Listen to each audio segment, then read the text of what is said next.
আজকের দিনটা শুরু হয়েছিল একদম অন্যরকম একটা প্ল্যান নিয়ে। আমরা ভেবেছিলাম আজ ইস্তানবুল ছেড়ে ক্যাপাডোসিয়াতে চলে যাব। সকাল সকাল যখন হোস্টেল ছেড়ে আমরা বেরিয়ে পড়েছিলাম, কিন্তু তখনও জানতাম না আজকের দিনটা পুরো ট্রিপের সবচেয়ে অদ্ভুত দিনগুলোর একটা হতে চলেছে। Welcome to day 3 guys.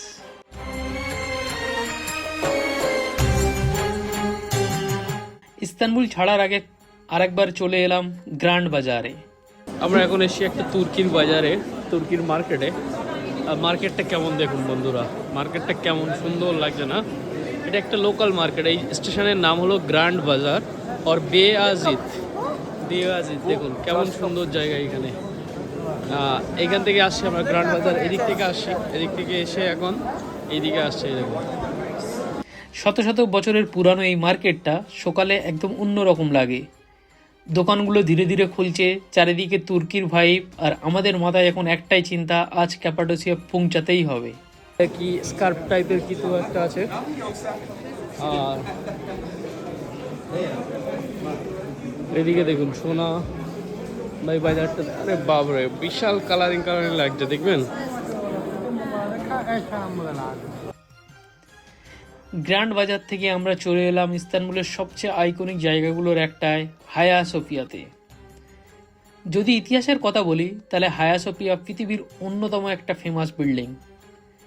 প্রায় 1500 বছরের ইতিহাস, বাইজেন্টাইন এম্পায়ার, অটোমান এম্পায়ার, কত ইতিহাসের সাক্ষী এই জায়গাটা।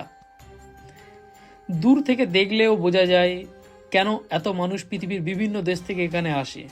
এখন এসে গেছি ইস্তানবুল শহরের তুর্কির হায়া সোফিয়া মসজিদের সামনে, ঠিক আছে? তো এই যে হায়া সোফিয়া মসজিদটা, এই পিছনে আপনারা দেখতে পাচ্ছেন আমার পিছনে হায়া সোফিয়া এই বড় মসজিদটা, এই মসজিদটার কিন্তু প্রচুর ইতিহাস আছে। এটা আজ থেকে 1500 সাল পুরানো মসজিদ, 537 এডির সময়। ওকে, তবে ওই সময় মসজিদ ছিল না, এটা আগে এটা চার্চ ছিল, ক্যাথেড্রাল। এটা এখন মিউজিয়ামের টাইপের হয়ে আছে, আর এখন মসজিদও আছে। আহমেদ টু 1400 সালের দিকে এই মসজিদটা মানে কনকার করে অটোমান এম্পায়ার, তখন থেকে চালু হয়। এই অটোমান এম্পায়ারের সময় থেকে এটা মসজিদে ট্রান্সফার করা হয়, তারপরে তখন থেকে ইস্তানবুল শহরের রাইজ হয়। তো আমরা আজকে এই মসজিদের ভিতরে গিয়ে সব কিছু ভালোভাবে দেখবো, জানবো, আর আপনাদেরকেও দেখাবো। চলুন ভিতরে গিয়ে দেখা যাক। ওটা হচ্ছে কি ব্লু মস্ক, আর ব্লু মস্কের পাশেই হচ্ছে কি এইদিকে হায়া সোফিয়া। আমরা হায়া সোফিয়াতে যাওয়ার আগে জাস্ট পুলিশ আমাদেরকে ধরেছে, জিজ্ঞাসা করছে যে কোন দেশের। ভিতরে ঢোকার আগে সিকিউরিটি চেকিং হচ্ছিল বিশালভাবে, অনেকটা এয়ারপোর্ট সিকিউরিটির মতোই। আর ভিতরে ঢোকার পর অনেস্টলি ক্যামেরাতে পুরো অনুভূতিটা ধরাই যায় না। আর্কিটেকচার, সেলিং ডিটেল সব কিছু একটা অন্য লেভেলের। আমরা এখানেও নামাজ পড়লাম, একটা জায়গা যেটা ইতিহাসের প্রায় 1500 বছরের, সেখানে দাঁড়িয়ে নামাজ পড়ার অনুভূতিটা সত্যিই আলাদা। এই দেখুন ভাই, আমরা এখন ভিতরে চলে এসেছি, আর এইমাত্র নামাজ পড়লাম। ব্যাগটা এখানে রাখি, দাঁড়ান। তো এইমাত্র আমরা নামাজ পড়লাম, নামাজ পড়ে এসেছি, আর এখন আমরা হায়া সোফিয়া মসজিদের ভিতরে আছি। ভাই আর্কিটেকচারটা দেখুন, বড় মসজিদ, বাট এটা একটা সাইড জাস্ট, মানে এই দিকে নামাজ পড়ছে লোকে, অন্য দিকটা ভিজিটারদের সাইড। আপনারা বলুন কেমন লাগছে এইখানে। এই আমরা হায়া সোফিয়া মসজিদে নামাজ পড়ে বার হলাম। মসজিদটার বাইরেটা বেশ সুন্দর, খুবই সুন্দর। এখানে কিছু চাইনিজ লোকেরা এসছে, চাইনিজরা দলে আসে, যেরকম পাখিরা আসে, বাট ওরা দলে থাকে, ওদের একটা গাইড থাকে, ট্যুর গাইড।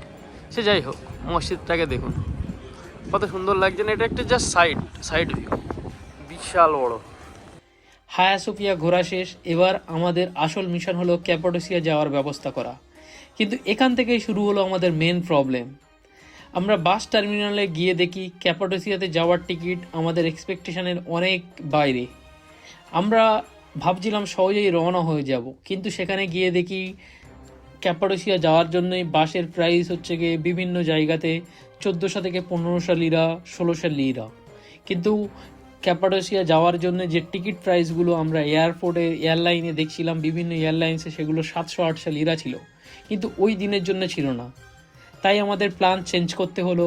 এরপর আমরা তাসকিম স্কোয়ারের দিকে যাওয়ার জন্য সিদ্ধান্ত নিলাম, আর ইস্তানবুলে থেকে যাওয়ার সিদ্ধান্ত নিলাম ঈদ পর্যন্ত। কিন্তু এখানেই হলো দিনের সবচেয়ে বড় ভুল। গুগল ম্যাপস দেখে আমরা রাস্তার ভুল পাশে দাঁড়ালাম।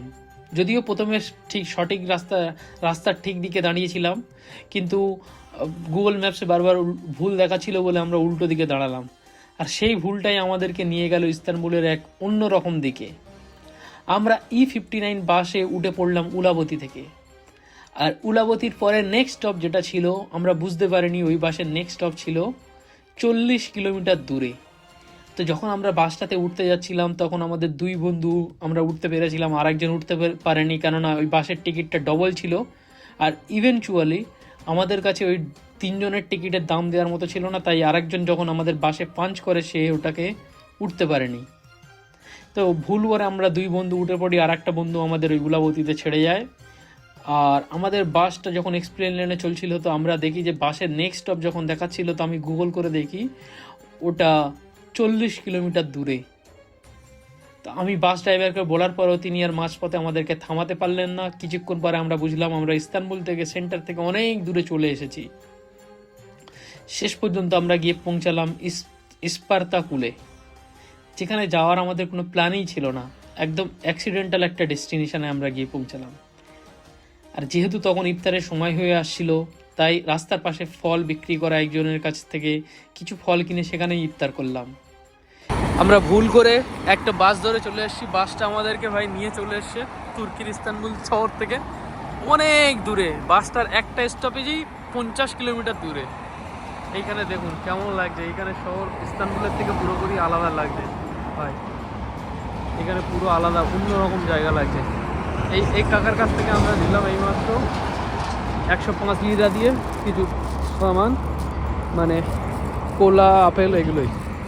সত্যি বলতে কি, দিনের শুরুতে যদি কেউ বলতো যে ক্যাপাডোসিয়া যাওয়ার প্ল্যান করতে গিয়ে আমরা ইস্পার্তাকুলে গিয়ে বসে ইফতার করব, আমি কখনোই বিশ্বাস করতাম না এমন জায়গায় আমরা ইফতার করব।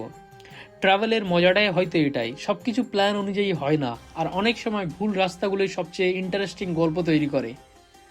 চলুন পরের এপিসোডে আপনারা দেখবেন আমাদের তুর্কি জার্নি আমাদেরকে নিয়ে কোথায় গিয়ে পৌঁছায়। Till then, bye bye guys.